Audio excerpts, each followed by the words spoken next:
კომპანია აირზენა ევროპის ახალგაზრდული ოლიმპიური ფესტივალი თბილისში 2015-ის ოფიციალური გადამყვანია. მემორანდუმი დღეს გაფორმდა. დოკუმენტის მიხედვით აირზენას თვითმფრინავები თბილისში 2015-ის ლოგოთი და ოლიმპიური ფერებით გაფორმდება. ასევე აირზენა სპეციალურ რეისს თბილისი, ათენი, ბათუმს დანიშნავს და საბერძნეთიდან საქართველოში ოლიმპიურ ცეცხლს ჩამოიტანს. ოლიმპიური ფესტივალის დროს კი ავიაკომპანია ოფიციალურ დელეგაციებსა და სხვა სტუმრებს სპეციალურ შეთავაზებებს გაუკეთებს.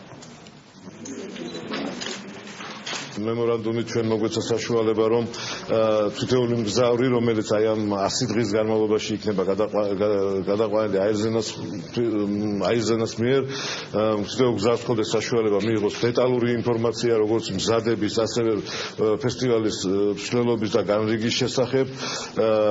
ასევე აირზენას ყველა ბორტი, როგორც გარედან, ისევე სალონში აღჭურვილი იქნება ჩვენი სიმბოლიკით. ეროვნული ავიაკომპანიის მეშვეობით მოხდება ალბათ ყველა სპორტსმენის დაინტერესებული პირის ჟურნალისტის სხვა ადამიანების ჩამოყვანა საქართველოში ამ 100 დღის განმავლობაში და ალბათ რაც კიდევ ყველაზე მნიშვნელოვანია და საამაყო არის ის, რომ ოლიმპიური ცეცხლი ტრანსპორტირება და გადაზიდვა სწორედ რომ მოხდება 26 მაისს ეროვნული ავიაკომპანიის მიერ.